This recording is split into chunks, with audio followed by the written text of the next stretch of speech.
Hello everyone, welcome to my YouTube channel special academy. तो कैसे हैं आप सब? आई होप आप सब बढ़िया होंगे। तो देखिए, आज के जो हमारे क्वेश्चन हैं वो हैं हिस्ट्री से रिलेटेड और बहुत ही इम्पॉर्टेंट क्वेश्चन है। आप अंदाज़ा लगाइए किस तरह का पेपर आपके एग्ज़ाम में आएगा। और चलिए शुरू करते हैं। 128 से ये क्वेश्चन हमारे शुरू हैं और देखिए प्रीवियस ईयर क्वेश्चन पेपर है। तो स्टार्ट करते हैं हम 128 से। वह काल जब मानव ताम्र और पाषाण दोनों औजारों का प्रयोग करता था जाना जाता है। तो देखिए किस नाम से जाना जाता है। तो ऑप्शन दिए गए हैं एकाश्म काल, ताम्र पाषाण काल, नवपाषाण काल या फिर धातु काल। तो वह काल जब मानव मानव ने क्या प्रयोग किया था? ताम्र और पाषाण दोनों औजारों का जो प्रयोग किया था। तो उस टाइम काल को क्या कहा जाता है? उस टाइम पीरियड को क्या कहा जाता है? तो धातु काल। ऑप्शन जो है तो डी यहाँ पर सही हो जाएगा। नेक्स्ट क्वेश्चन है हमारे पास, ऋग्वेद के सर्वाधिक महत्वपूर्ण देवता कौन थे? देखिए ऋग्वेद के सर्वाधिक महत्वपूर्ण देवता कौन थे? तो ऑप्शन दिए गए हैं मारुत, अग्नि, शक्ति या फिर वरुण। तो देखिए ऋग्वेद के जो सबसे महत्वपूर्ण देवता थे वो थे वरुण। वरुण जो है तो यहाँ पर सही आंसर आ जाएगा। और वरुण किसके देवता थे? तो जल के देवता, जल के ये देवता थे।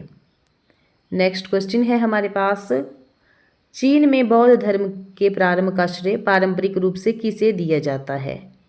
चीन में बौद्ध धर्म के प्रारंभ का श्रेय जो है तो पारंपरिक रूप से किसे दिया जाता है? नागार्जुन को, कश्यप मतंग को, संप्रति को या फिर इनमें से कोई नहीं। तो ऑप्शन जो है तो बी सही हो जाएगा, कश्यप मतंग को। नेक्स्ट क्वेश्चन है, मौर्य काल के दौरान सर्वाधिक प्रयुक्त सिक्का कौन सा था? मौर्य काल के दौरान सर्वाधिक प्रयुक्त सिक्का कौन सा था? तो ऑप्शन दिए गए हैं सुवर्ण, काकिनी, निशक या फिर कर्षपना। तो देखिए इसका जो सही आंसर आएगा वो आएगा ऑप्शन नंबर यहाँ पर डी, कर्षपना। देखिए ये जो बाकी सिक्के हैं ये भी मौर्य काल से ही संबंधित हैं, सुवर्ण, काकिनी और निष्क। अगर बात करें हम सुवर्ण या फिर निष्क की, तो ये दोनों सिक्के जो थे तो ये सोने के सिक्के इनको कहा जाता था। और काकिनी, काकिनी को मास्क भी कहा जाता था, मास्क। ये किस तरह के सिक्के थे? तो ये जो सिक्के थे ये थे तांबे के सिक्के। ध्यान रखना है आपको कि सुवर्ण और ये जो सुवर्ण और निशक है ये हैं सोने के सिक्के। और काकिनी, काकिनी और मास्क किस तरह के सिक्के हैं? मास्क। ये किस तरह के सिक्के हैं? तो ये जो सिक्के हैं ये हैं तांबे के, तांबे के सिक्के हैं। और ये जो सिक्के हैं सुवर्ण और निशक ये हैं सोने के सिक्के। बढ़ते हैं नेक्स्ट क्वेश्चन की तरफ। नेक्स्ट है, अशोक के प्रशासन में राजुक देखभाल करते थे। तो अशोक के प्रशासन में राजुक जो है तो किसकी देखभाल करते थे? तो ऑप्शन दिए गए हैं धार्मिक विषय, करों का संग्रहण, नगर प्रशासन या फिर न्याय प्रशासन। तो देखिए इसका जो सही आंसर आएगा वो आएगा ऑप्शन नंबर यहाँ पर सी, नगर प्रशासन। नगर प्रशासन इसका सही आंसर हो जाएगा। देखिए नगर प्रशासन और न्याय प्रशासन की जो थी तो ये देखभाल करते थे। और अशोक के प्रशासन में देखिए राजुकों को मुख्य रूप से जनता के सुख दुख का कार्य सौंपा गया था।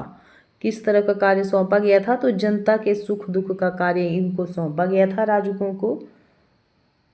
बढ़ते हैं हम नेक्स्ट क्वेश्चन की तरफ। दुर्रानी वंश की स्थापना किसने की थी? दुर्रानी वंश।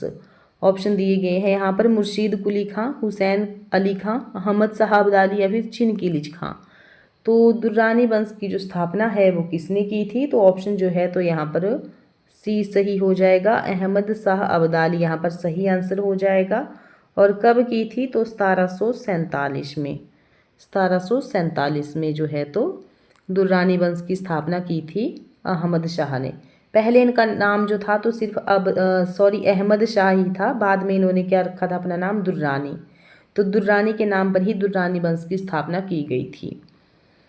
नेक्स्ट क्वेश्चन है, सूफीवाद की सुहरावर्दी पद्धति भारत के किस क्षेत्र में प्रसिद्ध थी?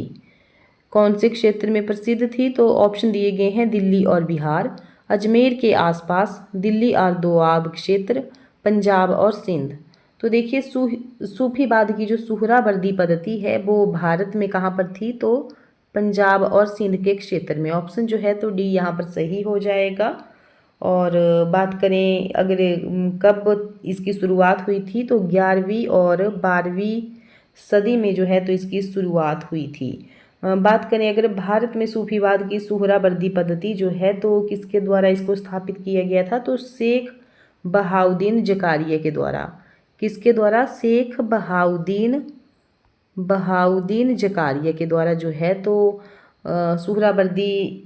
सुहरावर्दी पद्धति की स्थापना की गई थी, और जिन्होंने मुल्तान के सिंध इस संप्रदाय को लोकप्रिय बनाया था।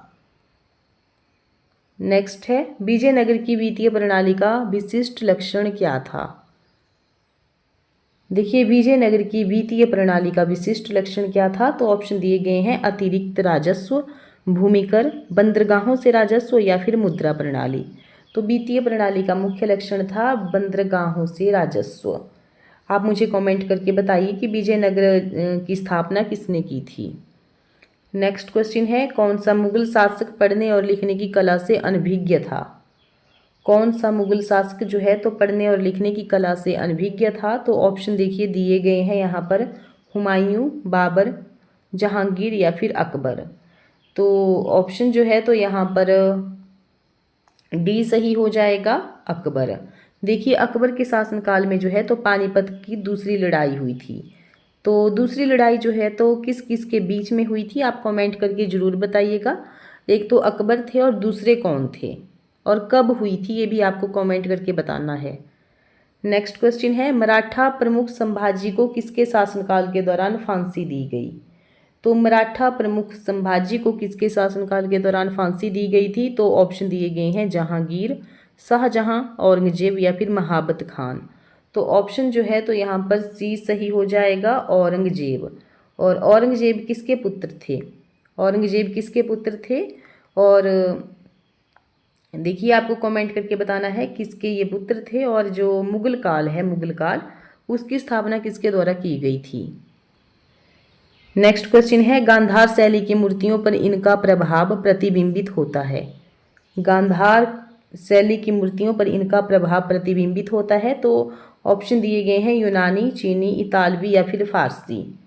तो आपको इसका आंसर बताना है कि इसका जो सही आंसर है वो क्या है। तो ऑप्शन दिए गए हैं यूनानी, चीनी, इतालवी या फिर फारसी। तो इसका जो सही आंसर आएगा वो आएगा ऑप्शन नंबर ए, यूनानी, ग्रीक्स। नेक्स्ट क्वेश्चन है, दिल्ली में जामा मस्जिद का निर्माण किसने करवाया?